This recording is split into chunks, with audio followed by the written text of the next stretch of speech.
It wasn't the years or the silence. It was the moment she slipped through his hands, and the look in her eyes when she stopped believing anyone would stay.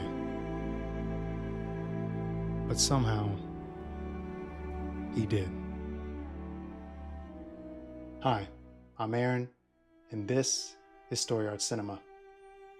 Each week, we explore unforgettable scenes from film and television and what they reveal about survival, love, and the courage it takes to let someone in.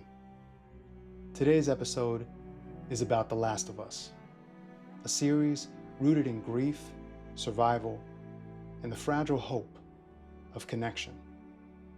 We'll follow Joel and Ellie through fear, silence, and slow trust, and how love can quietly return even after everything has been taken. Because sometimes the hardest thing isn't holding on, it's letting someone in.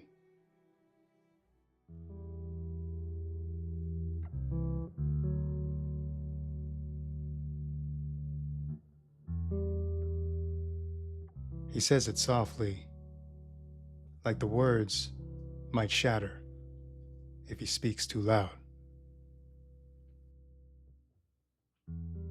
I'm scared.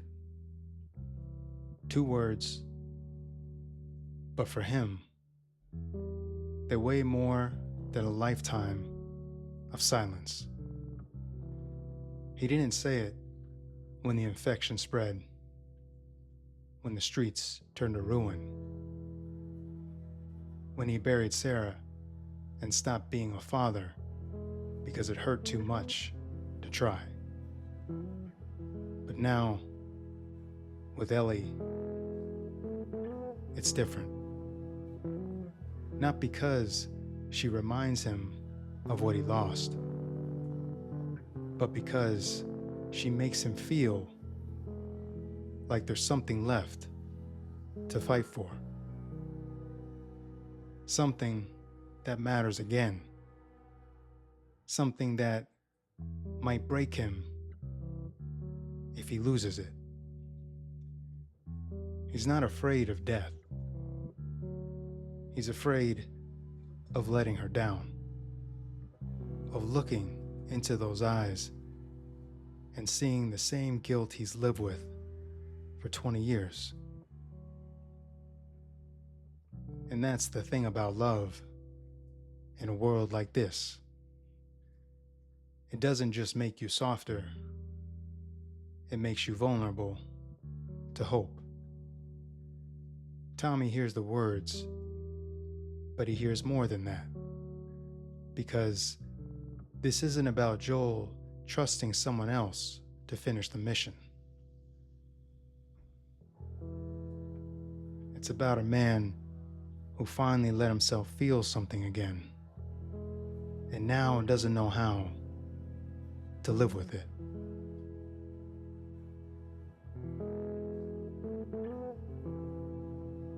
It was never just about time.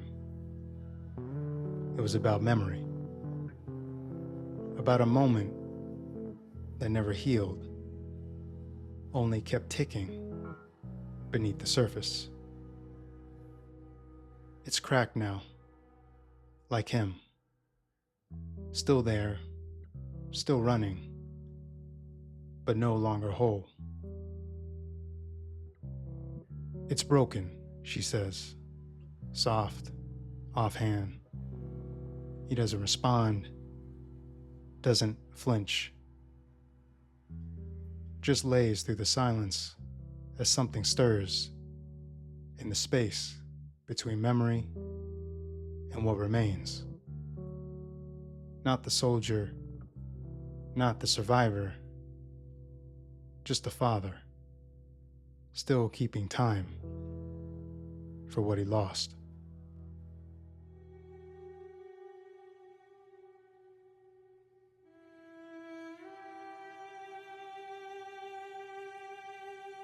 He tells her what she wants to hear. not because it's true, but because the truth might break what's left between them. He's been through worse, lost more than most, but somehow this is harder.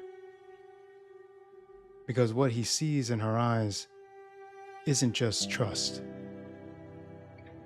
It's the memory of every time he didn't say goodbye. Every time love slipped away without warning. He wants to protect her from that. Wants to believe that one more lie could be an act of mercy. So he says it, careful, measured, final. And she listens, nods, but her silence says everything. Because she asked for the truth and got something else. He doesn't flinch, but his eyes do. The way they drop, like he's already mourning what he's just done. She doesn't push, doesn't scream. She just absorbs it.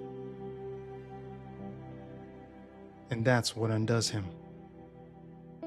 Not anger, not rejection, but the quiet unraveling of someone who trusted you enough to ask the hardest question. He should feel peace, relief, as the cost of being loved by someone brave enough to still want answers. And now, he's taken that from her too. Because sometimes love doesn't save you. Sometimes it covers the wound just long enough for it to rot beneath the surface. And when the light fades, it's her eyes we stay on. Not because she knows the truth, but because she doesn't. Not yet. He thought he was saving her from the pain. But what she needed was the dignity of knowing, even if it shattered her. And now, the thing he feared most isn't losing her. It's realizing she might still be there, just not in the way she was before.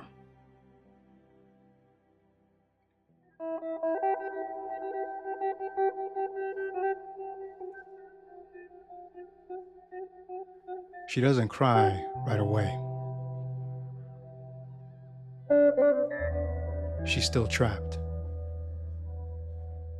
in the silence between breaths.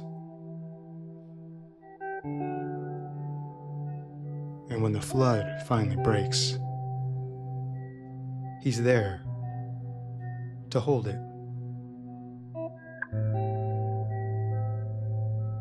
He calls her baby girl. 2 words, and everything inside him changes. Not because he forgot Sarah,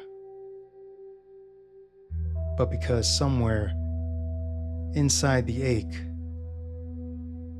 he remembered how to love again.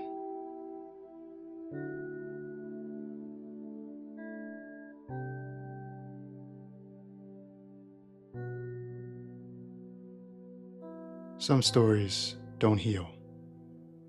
They scar. But even scars can hold love. This is StoryArt Cinema.